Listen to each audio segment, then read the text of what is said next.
Across the globe, 2,800 dedicated soldiers and civilians at 23 locations in 11 time zones stand ready. This is SMDC.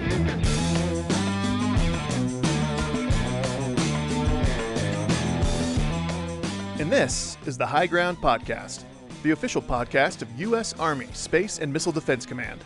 With the 100th Missile Defense Brigade in Colorado Springs, I'm Staff Sgt. Zach Sheely. And I'm Major Will Smith. No, not that Will Smith. I'm the PAO for the 100th Brigade. We're honored to be your guest host on this episode, and we've got a full lineup for you. We're going to talk SMDC news, learn about cool jobs in the command, answer your questions from the mailbag, and finally, share some upcoming events, so stick around. What if free people could live secure in the knowledge that their security did not rest upon the threat of instant U.S. retaliation to deter a Soviet attack, that we could intercept and destroy strategic ballistic missiles before they reached our own soil or that of our allies? Welcome back to the High Ground Podcast. We hope you had a great holiday season and a happy new year. I think it's safe to say we were all ready to put 2020 behind us. Major Smith, it is great to be with you. I feel like I haven't seen you since last year. Can you please tell our listeners where they can find all the recent news featuring SMDC events and people? Sure, we publish dozens of articles, photo sets, and videos each month at smdc.army.mil. For our first segment, we'll go in depth on some of these stories. While 2020 was a challenging year to be sure, it was also filled with accomplishments and significant events from across the SMDC Global Command. Our first guest is Jason Cutshaw. Jason is a public affairs specialist and writer in the SMDC PAO in Huntsville. Jason met with the SMDC Commanding General, Lieutenant General Karbler, to gather his perspective on the year 2020, his first full year in command of SMDC. Jason, how did that conversation go? Well, Sergeant Sheely, you know, as a three-star general, getting time with him it's a rare opportunity to delve into his thoughts and what he thinks of the command and what it has went through in this 2020. I like to call it the year of COVID. I'm happy you brought that up, Jason. You wrote, and I'm quoting General Karbler here, that COVID really didn't affect our readiness.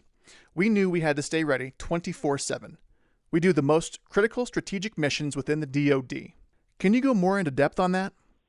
Yes, when he was looking back on 2020, at the very beginning of 2020, you had the missile attacks from Iran onto our forces and the joint forces in Iraq, if you'll remember, where the SMD soldiers actually detected the incoming missiles and gave the warning to the joint force that was there in Iraq. Thanks for recapping that for us. Can you please talk about the points you made on the Satellite Operations Brigade, if you can?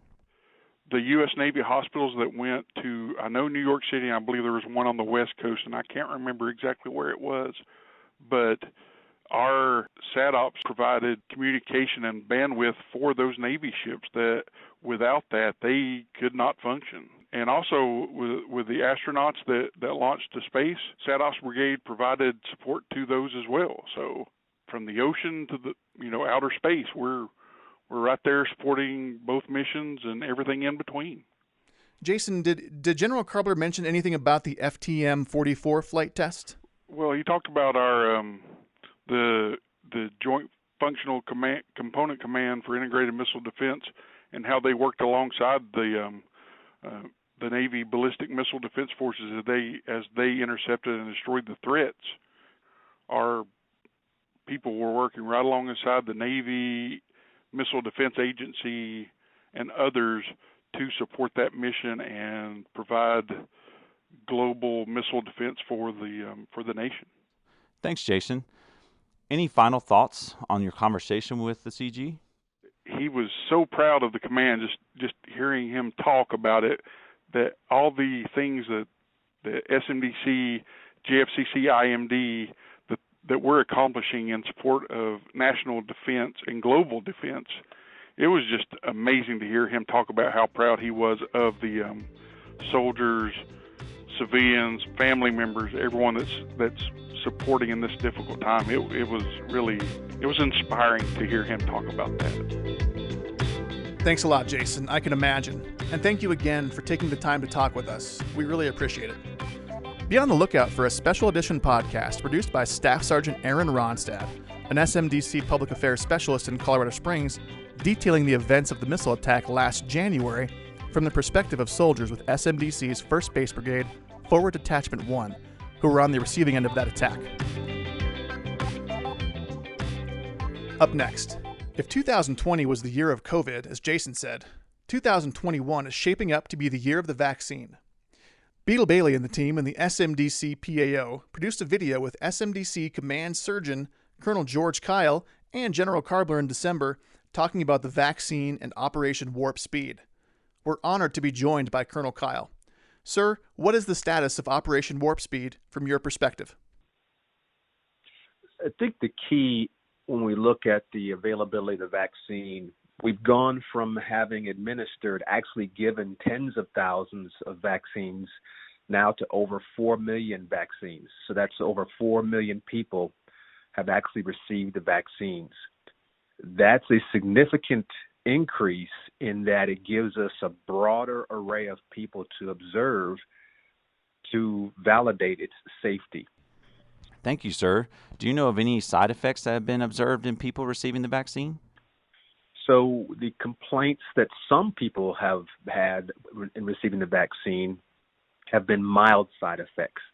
And we really have not broadened that list of side effects, of potential side effects, from some pain and swelling at the injection site, some people with some fatigue, fever even, and chills. But all of those minor symptoms for those few that received them, that experienced them, they all resolve within a day or two. And that really hasn't changed as we've now crossed over in the low millions. And we expect that safety profile to continue as we get into the tens of millions and even into the hundreds of millions. Great information. Thank you, sir. And what is the implementation schedule for the SMDC personnel to receive a vaccine? So the prioritization as far as who's going to receive it first among our SMDC and GIFIC IMD teammates, our family members, that is all based on the DoD's guidelines, which follows the CDC guidelines. So first personnel to receive it are going to be those involved in the first responder emergency response line of efforts, followed closely by our teammates that are directly engaged in national defense operations. So folks who are some console operators, security personnel, they'll be first in line for as far as SMDC and GIFIC IMD. And then the rollout will continue as the 2 vaccines, and hopefully in the very near future, 3rd and 4th vaccines become available. That'll just increase the speed with which it's available to everyone else. And as soon as it's available, I will be rolling my sleeve up to get this vaccine, regardless of the manufacturer. Okay, that's something I've been wondering. What are the differences in the vaccines that are currently available right now? The differences in the effectiveness of the vaccine or the safety profile between the 2 manufacturers that are currently available, there really is no difference. So the Pfizer vaccine, the Moderna vaccine, both, when available, can be taken safely without concern of one being more or less effective.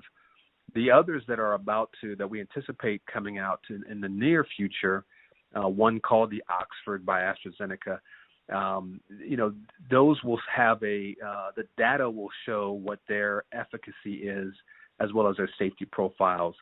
They still have to go through the FDA vetting and approval process, but we anticipate as they're in their stage 3 of their clinical trial that they too will become available and on the market here in the near future.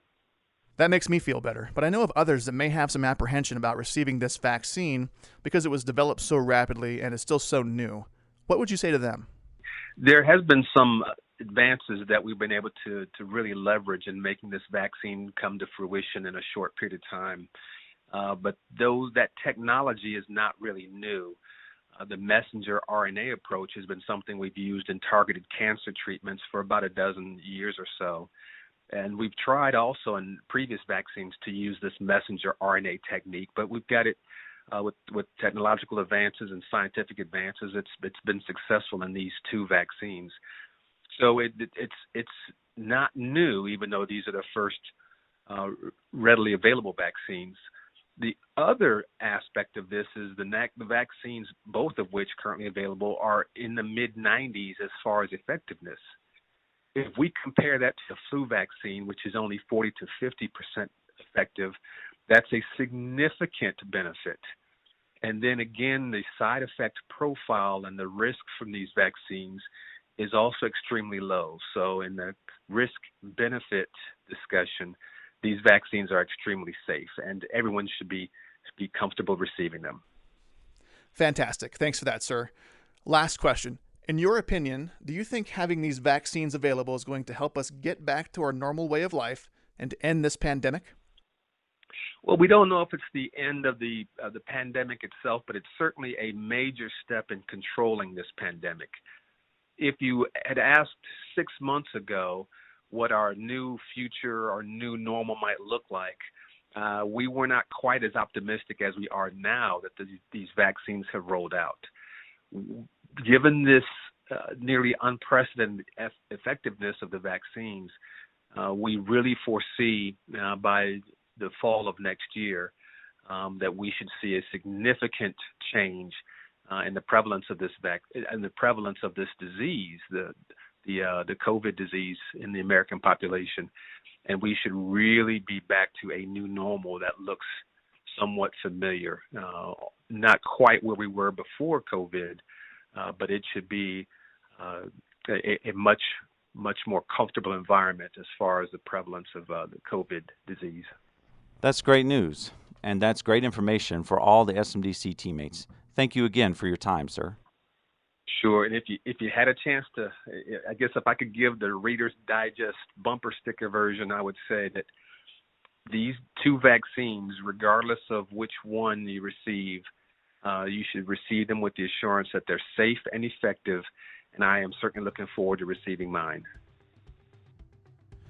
Well, you heard it from the foremost medical expert in SMDC. Major Smith, when are you getting your vaccine? Well, I'm actually backfilling the missile defense crews right now and here in the Springs, and so I'm scheduled to receive mine very soon. Same here. Thank you to Colonel Kyle for taking the time to talk with us. Moving on to our final news feature in this segment. Major Smith, did you have a chance to read Sergeant Ronstadt's article about the SMDC soldier who interned with SpaceX? I did. I really want to talk to him and learn more. Well, you're in luck. Joining us next is Captain Jay Cupit, a nearly 10-year Army soldier and graduate of Embry-Riddle Aeronautical University with a degree in aerospace engineering. Captain Cupit has been a space operations officer for 4 years and has served across the globe in the air defense artillery and space career fields. Captain Cupit, how did you get involved with the Training with Industry program at SpaceX? Yeah, so I applied when I was still a JTAGS commander. I have an engineering degree in the Army. Back in the day, they just put you where they put you. You got the job you got, and I was luckily a signal officer, I guess. But I wanted to kind of use my degree in engineering. And to go to SpaceX, you have to have a STEM degree, specifically mechanical, electrical, or aerospace engineering. And so, I wanted to kind of see the engineering world of things and do a little bit more technical, especially after being like in BCTs and more army type of jobs. And so I applied and I got accepted, but I hadn't been to the space operations qualification course yet. And so that's why I came to Colorado and got to do some more Army space things before I went, to get a little Army space experience that I could take to SpaceX. Wow, that was cool. What was your experience like there? It's obviously a really innovative company. They approach risk and problem solving. It's weird. In some ways, really similar to the Army. In some ways, really, really differently. But they accept a lot of risk up front, and kind of accept failure within certain bounds, obviously. But so that they can innovate fast and rapidly and change. And so I really got to like create my own adventure, so to speak, while I was there. Like I said, I was part of the crew mission management team as my primary job, but also I got to work with, a few other mission management teams and the proposal team, and I got to, I had free reign basically to go and to meet people and to participate in various projects and just see the company from all different aspects, which was really exciting and cool. It wasn't a lot of hand holding. It was, hey, welcome to the team. You're a member of SpaceX, for the next 12 months, go figure it out, do great things. So Sergeant Ronstad wrote that you were responsible for qualification test plans and reports and final verification reviews for more than 1,000 components on the Dragon Demo 2 spacecraft. Could you tell us more about that? Demonstration 2 was the second test article flight that SpaceX conducted of their Dragon 2 capsule. So Demo 1 was successfully launched to ISS back in March of 2019. We, they unfortunately had an anomaly where that vehicle was lost in an explosion on the test pad. I started there in June, and so I was a part of the team that got to work on the second test vehicle, and that vehicle was the one that was the first one to take astronauts. So Demo 2 was the first commercial vehicle to be launched from the surface to go to the ISS with NASA astronauts. It was the first time in 9 years that we had sent astronauts from American soil because the shuttle was decommissioned 9 years prior. And so, from June of 2019 to, the launch in May of 2020, I worked primarily on that mission. And so I interfaced with SpaceX engineers and NASA engineers to go over every component on the vehicle to make sure that, it met safety and it was fully qualified for flight so that we could successfully get the astronauts to and from the ISS. Okay, final thoughts here. What were the takeaways from your time there? While I was at SpaceX, I got to see, a lot of different leadership styles. SpaceX is a super flat organization. And so my boss's boss is a vice president and his boss is the COO. So there wasn't a lot of separation between the people just working and the leadership, which, is obviously a bit different than the Army. But what I learned is that organizational leadership is really important and culture and climate is really important, and that those sorts of things transcend if you're in the Army or if you're working for SpaceX or wherever you are. A good leader is a good leader, and caring about folks is number one. And so I expected going that it would be a 180, but really leadership is the same wherever you are. So it was a cool, you care about your folks and you take care of your people, and they're going to be motivated and driven to the same vision that your team or organization has. So it's kind of cheesy, but it was definitely a big takeaway for me. Thanks for joining us, Captain. What an interesting experience that must have been. I wonder if we got to drive a Tesla. Maybe that's a question for another day. Don't forget to check out these and other stories, photos, and videos on the SMDC webpage and also on the SMDC social media feeds.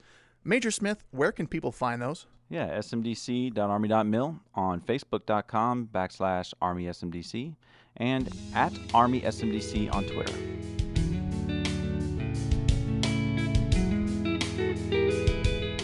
Moving on to our favorite part of the podcast, our cool jobs segment.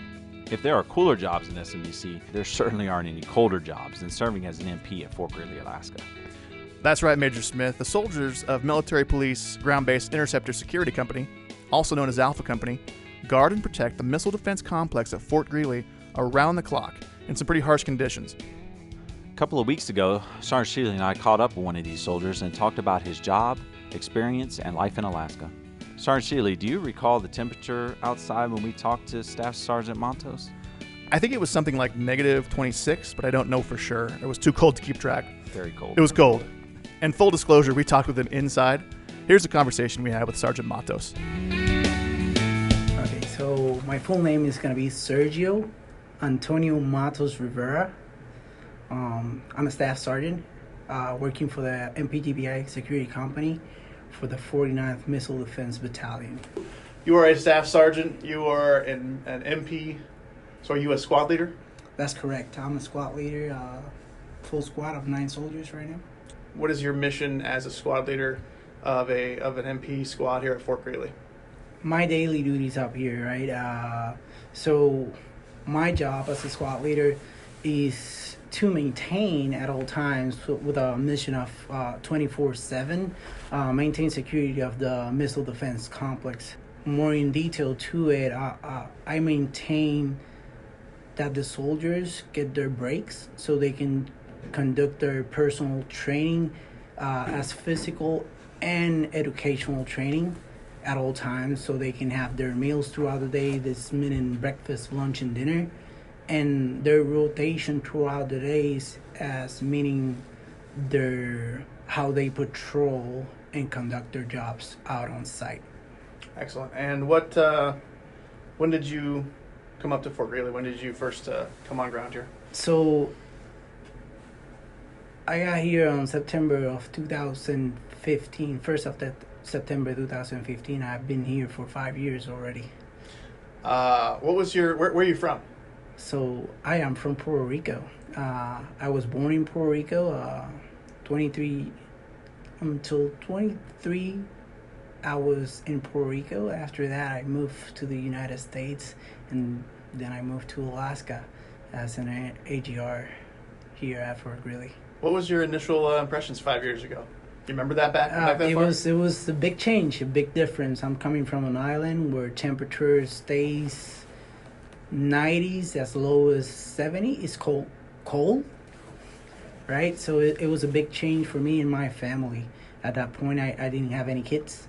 Fort Greely have given me the blessing in Alaska to have 2 beautiful kids, a son and a daughter. So that's great. Why did you decide to come to Fort Greely? How did that happen?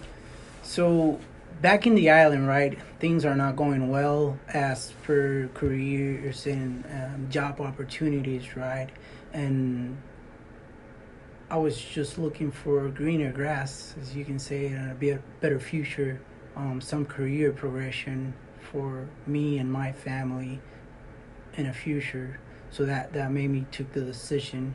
At first, I didn't think it was gonna be this huge change, but this huge change has been for the better of our careers and our lives here in Alaska. What's your wife do? Does she work or is she staying with the kids? She's staying for the kids right now. She's actually doing college. She's doing a master's. She's a nurse. So if I can note it out, this period in Alaska has helped us grow educational wise and to better improve our lives in the civilian part and the Army. Throughout the years here, I've been able to further my career in my education. Can you talk a little bit about that? Because I don't know if this is all that common for the listeners to hear that you actually recently graduated the OCS program. That's correct. And I can speak a little bit about that. Yeah, please I'll do. say about 2017, after being 2 years here, I went to BLC. 2017, 1st of March, I became a sergeant E5. 2019, September 1st, I became a squad leader. This is Staff Sergeant E6. This kind of track and career progression is not seen. It took me 4 years to do that, and this is why I was talking about career progression wise. It has been a blessing being up here. And so I finished my college degree in 2019 March, and I was like, well, I have education now. What am I gonna do? Am I gonna sit on it or look for something better? And that's when I made a decision to become an officer, which at the time people were saying it was not gonna be an easy, and it was not easy. You have to put a lot of effort into it. What Alaska gives you as the only option is what is called an accelerated OCS, which is 57 days of hard training and education. So yes. So you successfully graduated the accelerated OCS program, came back to Fort Greely. You're still wearing the staff sergeant rank, so you're just looking to essentially wait until there's a slot open to take that second lieutenant. Yes, what is called is pocket your commission. because we're AGRs, right? So I have to wait for that position in the GMD. Hopefully, it's in the GMD structure as an MP or as 14 Alpha, which is basically what the mission here is. So talk about that a little bit more. So 14 Alpha is your air defense artillery officer. So why is that an option for you as an MP? Yeah, we can go back to that. In 2019 too, I went through the GMD qualification course. And all that brought in and opened doors for me as an officer to becoming a defender as an officer, just due to the prior knowledge that I have as an enlisted in that realm. So you, in 5 short years, you've taken your career as an MP, you've broadened your horizons, you've taken on an additional skill identifier, we'll call it, and going through GQC, and now you have a like you said, an OCS commission in your pocket. So things are looking really bright for your future. So the part that we wanted to talk about was cool jobs, right? Is there any cooler or colder job in SMDC than being a military police soldier on the missile defense complex?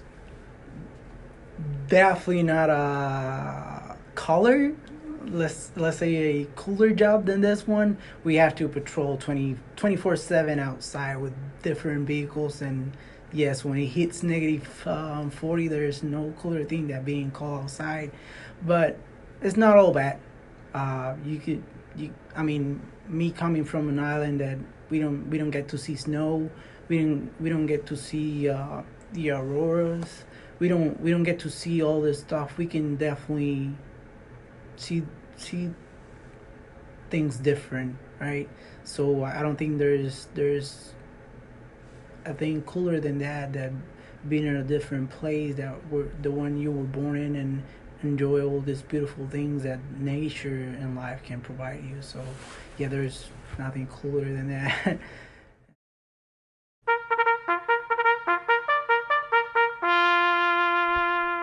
The bugle has sounded mail call, which traditionally signaled personnel to assemble for the distribution of mail. Major Smith, what do we have in the mailbag? Sergeant Sheely, I know in our brigade, one of the most common questions is about DA photos. Actually, most recently I was talking to Lieutenant Getz, and he was asking about DA photos because he's coming up for captain. So what's the latest guidance on DA photos? Well, Major Smith, this is a question we get a lot in the Brigade PAO, since we do offer DA photos in our sort of makeshift studio at Brigade headquarters. However, the DA photo requirement changed entirely in 2020. Per e-Milpo message 20-26, dated 20 July, the Department of the Army photo will no longer be available on the e-Milpo SRB. This followed the Secretary of the Army's June 2020 policy memorandum that competitive boards will not incorporate a photograph and will actually redact race, ethnicity, and gender data on officer and enlisted records. So the latest guidance I have from HRC says, though the use of a DA photo has been suspended, the requirement to take a DA photo per AR 640-30 has not changed. This is because the DA photo may still be used by exception. So essentially, a DA photo does not show up on the soldier record brief, but it is still a requirement to take one. I guess we'll keep the studio open once we're back to working in the office.